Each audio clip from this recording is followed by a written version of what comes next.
শেখ হাসিনাকে পাশে রেখেই বাংলাদেশের সাথে সুসম্পর্ক চায় ভারত। দুই কূল সামলাতে পারবে কি দিল্লি? ভয়াবহ বিপদের মুখে ভারতের গুজরাট। প্রবল বন্যার মাঝেই ধেয়ে যাচ্ছে শক্তিশালী ঘূর্ণিঝড়।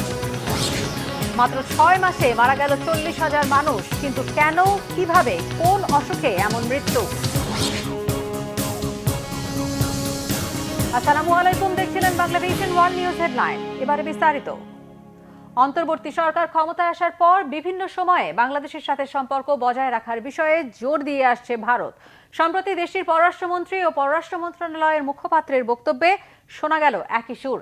5 আগস্ট থেকে দিল্লির আশ্রয়ে আছেন সাবেক প্রধানমন্ত্রী শেখ হাসিনা। সেক্ষেত্রে নতুন সরকারের সাথে সম্পর্ক স্বাভাবিক করা এবং দুই দেশের চলমান বিভিন্ন প্রকল্প চালু করার প্রতি দিল্লির আগ্রহ নিয়ে থাকছে সন্দেহের অবকাশ। হাফিজুল ইসলামের ডেস্ক রিপোর্ট। ভারতের আশ্রয়ে আছেন দেশ পালানো সাবেক প্রধানমন্ত্রী শেখ হাসিনা। তাকে নিজেদের কাছে রেখেই ঢাকার সাথে সম্পর্ক বজায় রাখতে আগ্রহী নয়াদিল্লি। ঘোষণা ছাড়াই বাঁধ ছেড়ে দিয়ে প্রতিবেশী রাষ্ট্র ডুবানোর অভিযোগ, স্বৈরাচারী নেত্রীকে একচেটিয়া সমর্থন সহ নানা কারণে বাংলাদেশে বেড়েছে ভারত বিরোধিতার মাত্রা। এর মাঝেই দুই দেশের সম্পর্ক নিয়ে মুখ খুললেন ভারতের পররাষ্ট্রমন্ত্রী। 30 আগস্ট শুক্রবার দিল্লিতে এক অনুষ্ঠানে বললেন, নিজেদের স্বার্থেই টিকিয়ে রাখতে হবে পারস্পরিক সম্পর্ক।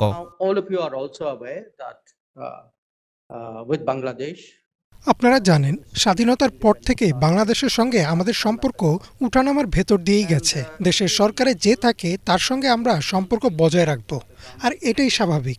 কিন্তু আমাদের এটাও স্বীকার করে নিতে হবে যে বাংলাদেশের রাজনৈতিক পরিবর্তন ঘটেছে। যে কোনো রাজনৈতিক পরিবর্তন স্বাভাবিক পরিস্থিতিকে ব্যাহত করতে পারে। আর এটা পরিষ্কার যে আমাদের সম্পর্কের বিষয়টিকে দুপক্ষের স্বার্থের দিক থেকেই দেখতে হবে। প্রতিবেশী রাষ্ট্রের সাথে সম্পর্ক ভালো থাকার অর্থ যে কোনো চুক্তিতে লাভবান হবে দুই দেশই। কিন্তু নিজের শাসনামলে দেশ ও জনগণের স্বার্থ ভুলে গিয়ে ভারতের সব চাহিদা পূরণ করেছেন শেখ হাসিনা। কোনো বিনিময় ছাড়াই দিয়েছেন ট্রানজিটের মতো স্পর্শকাতর সুবিধা। আদানি গ্রুপের সঙ্গে করেছেন অলাভজনক বিদ্যুৎ ক্রয় চুক্তি। স্থায়ী ভিত্তিতে ভারতকে দিয়েছেন চট্টগ্রাম ও মোংলা বন্দর ব্যবহারের অনুমতি। বর্তমান পরিস্থিতিতে সাময়িক থমকে আছে ভারত ও বাংলাদেশের মধ্যকার চলমান বিভিন্ন দ্বিপাক্ষিক প্রকল্পের কাজ। এইসব প্রজেক্টের কার্যক্রম আবারও শুরু করতে চায় ভারত সরকার। আমি যেমন বলেছিলাম, দুই দেশের মধ্যে চলমান কিছু প্রজেক্টের কার্যক্রম থমকে আছে। বাংলাদেশের আইন শৃঙ্খলা পরিস্থিতির কারণে এমনটা ঘটেছে। যখনই অবস্থা স্থিতিশীল হবে, সবকিছু স্বাভাবিক হবে, তখন আমরা আলাপ শুরু করব। আমাদের বিভিন্ন উন্নয়ন উদ্যোগ নিয়ে অন্তর্বর্তী সরকারের সাথে পরামর্শ করব, আলোচনা করব কিভাবে সেগুলোকে সামনে এগিয়ে নেওয়া যায়। দেখা যাক আমরা কি রকম বোঝাপড়ায় পৌঁছাতে পারি। জনগণের ইচ্ছায় নয়, বরং ভারতের সহযোগিতায় ক্ষমতায় টিকেছিল শেখ হাসিনার সরকার। বিরোধীদের নিষ্ঠুরভাবে দমন ও পাতানো নির্বাচনে তাকে নিঃশর্ত সমর্থন দিয়েছে দিল্লি। এমনটাই মনে করে বাংলাদেশের বড় একটি অংশের মানুষ। দেশের পরিবর্তে বহুদিন ধরেই কেবল আওয়ামী লীগ দলের সাথে সম্পর্ক এগিয়ে নিয়ে গিয়েছিল ভারত। স্বৈরাচারের প্রতি দীর্ঘদিনের অন্ধ সমর্থন ও অভ্যুত্থানে পতনের পর হাসিনার দিল্লিতে আশ্রয় বাড়িয়েছে সাধারণ জনগণের সন্দেহ। সাবেক প্রধানমন্ত্রী শেখ হাসিনার ক্ষমতা হারানোর পর থেকেই শীতল সময় পার করছে বাংলাদেশ ভারত সম্পর্ক। নতুন সরকারের সাথে চলছে ভারতের শীর্ষস্থানীয় নীতি নির্ধারকদের যোগাযোগ। পাশাপাশি আওয়ামী লীগ নেত্রীকেও দিল্লি রাখছে নিজেদের আশ্রয়ে। একদিকে হাসিনা, অন্যদিকে অন্তর্বর্তী সরকার। একসাথে দুই নৌকায় ভারতের পা জটিল করে তুলছে পুরো পরিস্থিতি। তবে বর্তমান সংকটের কতটা দিল্লির ইচ্ছাকৃত চক্রান্ত আর কতটা দুই কূল সামলানোর চেষ্টা, সময়ই বলবে সে কথা। হাফিজুল ইসলাম, বাংলাভিশন। ভয়াবহ বন্যার মাঝে এবার ভারতের গুজরাটে আঘাত হানতে যাচ্ছে শক্তিশালী ঘূর্ণিঝড় আসনা। আরব সাগরে সৃষ্টি হওয়া গভীর নিম্নচাপটি এরই মধ্যে শক্তিশালী ঘূর্ণিঝড়ের রূপ নিয়েছে। রবিবারের মধ্যে ঝড়টি গুজরাটের উপকূলে আছড়ে পড়বে বলে আভাস দিয়েছে ভারতের আবহাওয়া কর্তৃপক্ষ। ঘূর্ণিঝড়টি বর্তমানে গুজরাটের ভুজ অঞ্চল থেকে 190 কিলোমিটার পশ্চিম উত্তর পশ্চিমে এবং পাকিস্তানের করাচি থেকে 170 কিলোমিটার দক্ষিণ পূর্বে অবস্থান করছে। ঘূর্ণিঝড় আসনার প্রভাবে এরই মধ্যে গুজরাটে চলছে ভারী বৃষ্টিপাত। একেই গত 5 দিনে প্রবল বর্ষণে গুজরাটের বিভিন্ন এলাকা প্লাবিত। তারপর আসনার প্রভাবে আরও বেড়েছে বৃষ্টিপাতের পরিমাণ, ফলে ভয়াবহ বিপর্যয়ের আশঙ্কা করা হচ্ছে। গেল বুধবার রাত থেকে চলমান অতি ভারী বৃষ্টিপাতে গুজরাটের জামনগর, সুরাট, পোরবন্দর, মোরবি, সরকা এবং কুচ জেলার অনেক এলাকা বন্যার পানির নিচে তলিয়ে গেছে। পানির স্রোতে ভেসে গেছে ঘরবাড়ি থেকে শুরু করে গাড়ি ও মানুষ।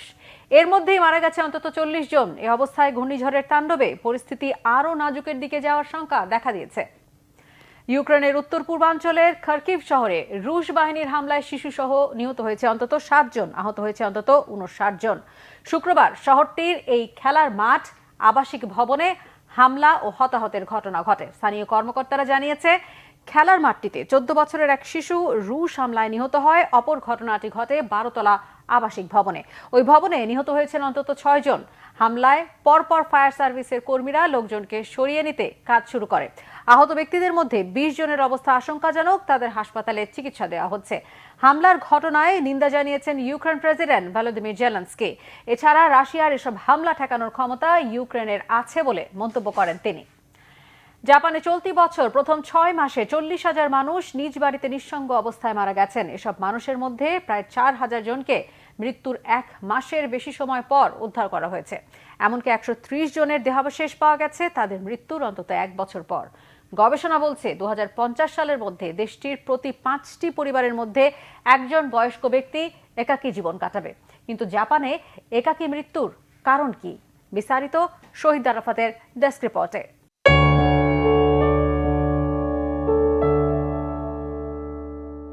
আপনার কাছে টাকা, সম্পদ কিংবা বিলাসিতার সব উপকরণ আছে, কিন্তু নেই কোনো প্রিয়জন বা কাছের মানুষ।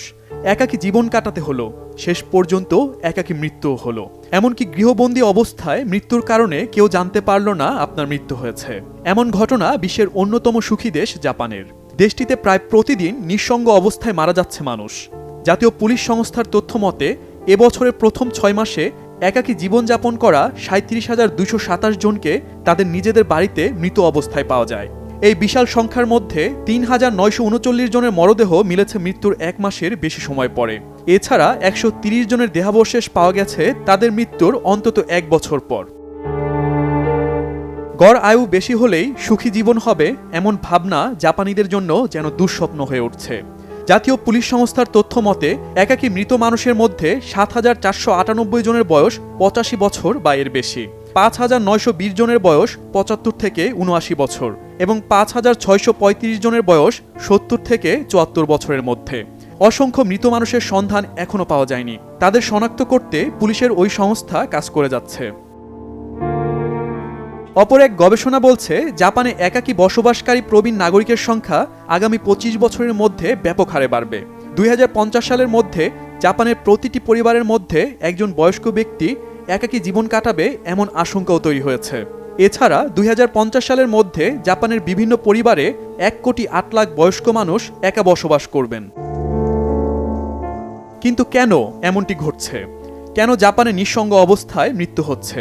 গবেষকরা বলছেন, জাপানি তরুণ তরুণীদের দেরিতে বিয়ে করার প্রবণতা বাড়ছে। অনেকে আবার দেরিতে সন্তান নেয়ার চিন্তা করে। সন্তান নেবে না এমন মানুষের সংখ্যা নেহাত কম নয়। পাশাপাশি আয়ু বেশি থাকায় প্রবীণদের সংখ্যা ব্যাপক হারে বাড়ছে। বর্তমান বিশ্বে সবচেয়ে বেশি প্রবীণ জনসংখ্যার দেশ জাপান। প্রবীণ এই জনসংখ্যা নিয়ে সংকটের মুখে পড়েছে দেশটি। Shahid Arafat, Bangla Vision, news desk. অপতথ্য ছড়ানোর অভিযোগে ব্রাজিলে বন্ধ হচ্ছে মার্কিন ধনকুবের এলন মাস্কের মালিকানাধীন সামাজিক যোগাযোগ মাধ্যম এক্স। শুক্রবার ব্রাজিলের সুপ্রিম কোর্টের একজন বিচারপতি এক্স বন্ধের নির্দেশ দেন। ব্রাজিলে এক্সের বিরুদ্ধে অপতথ্য ছড়ানোর অভিযোগ ওঠার পর এলন মাস্ককে একজন আইনি প্রতিনিধি নিয়োগ করার পরামর্শ দেয় দেশটির সুপ্রিম কোর্ট। গেল বৃহস্পতিবার সন্ধ্যা পর্যন্ত নির্ধারিত সময়ের মধ্যে প্রতিনিধি নিয়োগে কোনো পদক্ষেপ নেননি মাস্ক। শর্ত পূরণে ব্যর্থ হওয়ার পর ব্রাজিলের সুপ্রিম কোর্ট টেলিযোগাযোগ নিয়ন্ত্রক সংস্থাকে এক্স বন্ধের নির্দেশ দেন। শুক্রবার মধ্যরাতের পর থেকে ব্রাজিলে এক্স বন্ধের প্রক্রিয়া শুরু হয়। এতে বিপাকে পড়েছেন সাধারণ ব্যবহারকারীরা। গেল জুলাইয়ে চীনের আন্তর্জাতিক বাণিজ্যের পরিমাণ বেড়ে রেকর্ড 318 বিলিয়ন মার্কিন ডলারে পৌঁছেছে। শুক্রবার এক প্রতিবেদনে এই তথ্য জানিয়েছে দেশটি।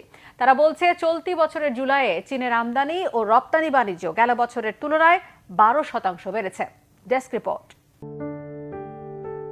চলতি বছরের জুলাই মাসে চীনের আন্তর্জাতিক বাণিজ্য প্রায় 4.24 ট্রিলিয়ন ইউয়ান, যা গত বছরের চেয়ে 12% বেশি। শুক্রবার প্রকাশিত এক প্রতিবেদনে State Administration of Foreign Exchange SAFE এ তথ্য জানায়। সেইফ জানায় মার্কিন ডলারের হিসেবে চীনের এই আমদানি ও রপ্তানি বাণিজ্যের পরিমাণ 317.5 বিলিয়ন ডলার মূল্যে, যার পরিমাণ দাঁড়ায় 276.4 বিলিয়নে। সেইফের তথ্য অনুসারে জুলাইতে চীনের আমদানির চেয়ে রপ্তানির পরিমাণ 293.3 বিলিয়ন ইউয়ান বা 41.1 বিলিয়ন মার্কিন ডলারের বেশি। 2023 সালের পর একক কোনো মাসে এটি নতুন রেকর্ড। প্রতিবেদনে বলা হয়, জুলাই মাসে চীনের রপ্তানি পণ্যের মূল্য ছিল প্রায় 2.4 ট্রিলিয়ন ইউয়ান। অন্যদিকে আমদানি পণ্যের মূল্য ছিল 1.6 ট্রিলিয়ন ইউয়ান। এতে বাণিজ্য উদ্বৃত্ত দাঁড়ায় 431.6 বিলিয়ন ইউয়ানে। হিজল জুবায়ের, বাংলা ভিশন। এই ছিল আজকের মতো, সাথে থাকায় ধন্যবাদ সবাইকে।